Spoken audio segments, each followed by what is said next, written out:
talk about the top secrets of the sharpest prophets ever. The prophetic is a unique course of life, and those who have dared to do great things along that path have come to explore a depth that could be said to be a kind of superhuman depth, which in turn commiserate with the depth in which they've gone with God spiritually. God is still in the business of raising prophets who are sharper by the day as we near the close of the age. So for the sharpest prophet to come to the level where you see them operating in any age, it's purely as a result of a place they have managed to find or unlock in their relationship with God in the realm of the spirit. Beyond being a supernatural realm, I refer to it as a superhuman realm. Of course, that's the original realm where the ideal human is supposed to operate. This is the realm where the sharpest prophets have managed to unlock and permeate into, to pitch themselves all through the course of their work as prophets that made laudable mark in their generation. Top secret number one of the sharpest prophets is the engagement of the power of imagination. All of the sharpest prophets, in order for them to be able to operate with a high level of forensic accuracy, have been able to tap into the profound power of imagination. Personally, I refer to imagination for clearer understanding as imagination or imagination as a coined word of mine. Imagination here refers to when you engage your thought being, the inner you, to explore the unseen realm that has been brought to be as a result of what you've been able to visualize or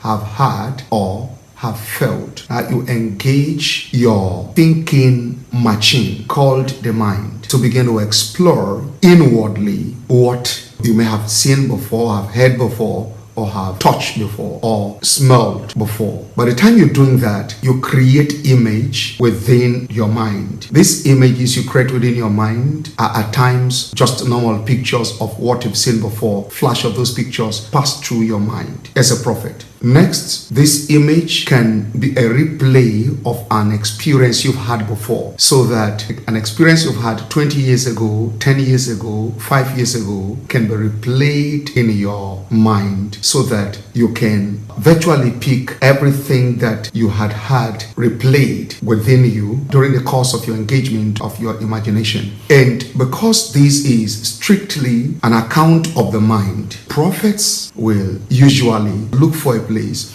where they can be all by themselves. It could be a natural environment, or it could be a scenery environment that is perhaps either solitary or a sort of serene, where they could have all the time to allow their mind do all the rundown of the replay of everything that they want to have, played there without being distracted. Beyond being a replay of things you've either felt, touched, smelled, or seen before, you can also engage your mind to play for you, that's a pre-play, things that you desire to see or to have come to be, or things that just flash through your mind. And at such time, you can conceive a vision. The vision can be carved out of things that had happened before, or a thing that you would wish to have happen in future. Some are things you are going to participate in creating by yourself, or things that would have to be supernaturally brought to be by the force of the anointing. So in order to maximize this machine that we have called the mind, prophets look for such environments, and part of it is why you saw the Spirit of God leading Moses away from the people to the mountain to stay for a period of 40 days and 40 nights alone at such a place, and to have everything imaginable imagined, so that Moses had a world of the imaginary world to tap into from then forward as he prophesied to the people of Israel. So prophets make use of or tap into the reservoir of the images or movies in the imaginary world in their dealing or interaction with the physical world, in order to enhance smartness in the area of the prophetic. The time Jesus spent during his 40 days and 40 nights in the wilderness all alone, fasting and praying, beyond that, Jesus had that time enough to do a lot of movie play in the mind for 40 days and 40 nights. That gave room to a form of life that is not normal for somebody who is easily accessible to distraction, and that enhanced his ability to tap into that realm with ease. This is what I mean here. Because you are used to playing images and movies within you in the imaginary realm, it is also very easy that if you are standing with somebody to prophesy to them, or you are about to prophesy over an issue, you can shrink back into the imaginary realm and walk past your own imagination and burst into the reality of the person in front of you as it already exists in the imaginary realm. Is just like the street where I live now. I already know everything in that street, even though I may not have gone into every house on the street, but at least I've sighted the gate of these houses. When you ask me to go to house number 17 on my street, even though I had never entered the gate of house number 17, but for the fact that I'm used to walking through that street and I've been seeing number 17 there, and occasionally I've seen people opening the gate and I've been able to look inside and walk past by and then look at house number 16, house number 5, house number 3. Now, the people in front of me to be prophesied to this time around may be likened to one of the houses on the street where I live in. And because I've been frequent on this street, when you talk about the person in house number 17, I can begin to first of all recall the appearance of this person. You say enter that house, I can remember how the gate was opened the other day, a car came out of the house, and probably some of the things that I saw in the compound when the gate was open and I passed. So when I go inside there, already I am set to see one or two things that I've known already about that house. So on entering the fence, it's not a new place to me, unlike somebody who is just coming into the street and beginning to look for house number 17. So there are prophets that are just visitors of the street called the spirit realm. So the sharpest prophets are residents of the street called the spirit realm. That's why when they prophesy, they are exact, and you call them prophets with 100% accuracy. So you want to go to that level, you have to engage the power of the brain of imagination, and you come back very sound.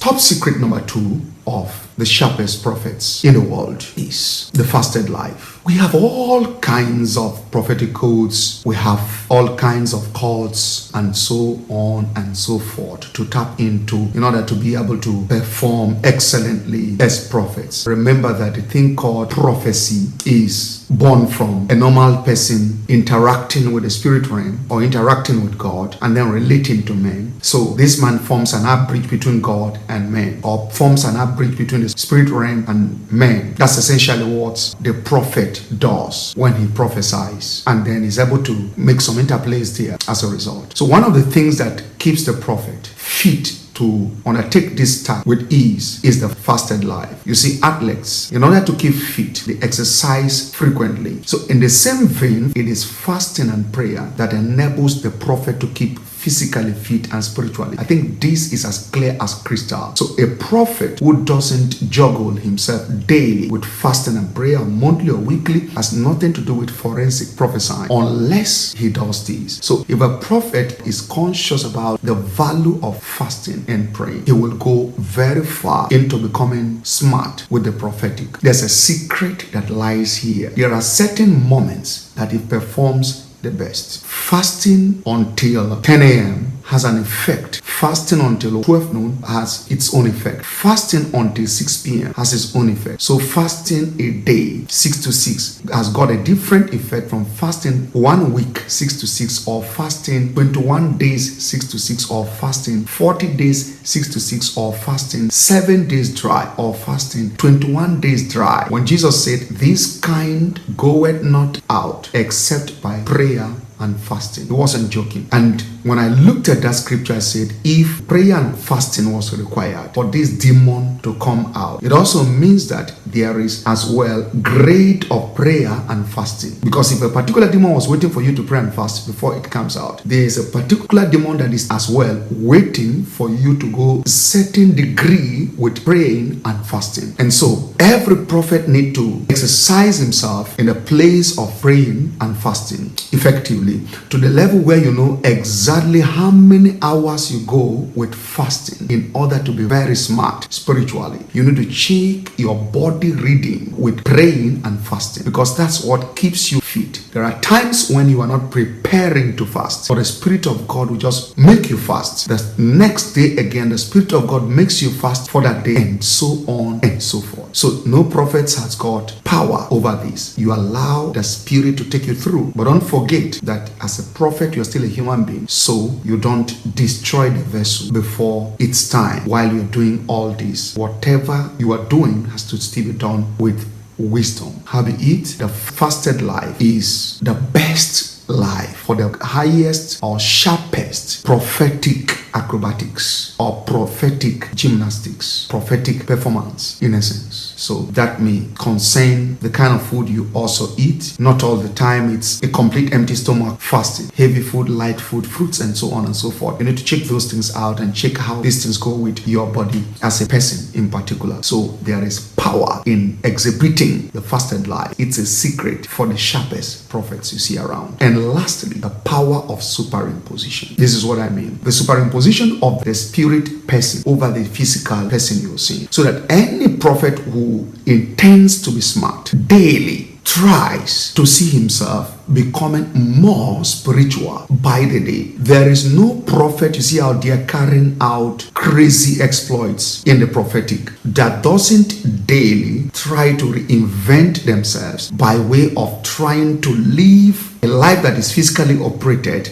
to a life form that is spiritually operated. A prophet wants to be able to come closer to God, and he wants to come to a point where he's able to see God, he's able to interact with God as a person. Moses learned to work with God for 40 years, went to the land of Egypt to bring out the people of Israel. But in the course of the 40 years journey in the wilderness, this same Moses told God that if your presence go not with us, from this point, we will not go. Then who did Moses see previously? Was it not God that spoke to him in the burning furnace? It was here that it became clear that indeed, like God had said in Exodus chapter 33, that my angel shall go with you. It has been his angel that had been going with Moses. So why was he looking for the presence of God? He was hungry for the presence of God. It gets to a point when a prophet becomes desperately hungry to be with God, to be like God, to operate like God, not as in equating himself with God, but he wants to see himself in a realm where he's not operating like a human, where he's able to move things with his spiritual fingers. Like if he's supposed to lay his hands on you to pray over your business for breakthrough to happen, he wants to get into a realm where he can just make those things happen without physical intervention. So in the process of the prophet trying to get to that realm daily, what I call superimposition takes place. His spirit man now superimposes completely or overshadow the physical prophet. And the moment any prophet gets to or breaks into the ocean depth of this realm I just described, you begin to see incredible miracles happening through him. That is the realm where when a kingly prophet is operating, you see the authorities begin to hunt to apprehend him. Allegations, accusations, and all what not begin to come in at such point, because this prophet is no longer operating at a normal human level, and the carnal person cannot understand his realm of operation at that time. And he knows that he's spiritually insane. Before he speaks, things begin to happen. Before he prophesies, things happen. Before you bring a case before him, there is the manifestation of the result anticipated, because he has gone past the level of intercession. He is not interceding here, but it began from the level of intercession. He just literally talks and things happen. Or once he imagines a thing, you see that thing happen. If he embodies deliverance with his appearance in any place, deliverance begins to happen. So what I mean by superimposition here is a form of an embodiment of a particular virtue or set of virtues. This is the realm that the sharpest prophet or smartest prophets operate from, the realm of superimposition. That's one secret of the Apostle John. From the imagination, the fasted life, and then the superimposition. This is also the secret of Apostle Paul. That was why he had so much of unearthly visions. So you want to go into the prophetic realm or the prophetic office to do crazy things. Engage these three top secrets.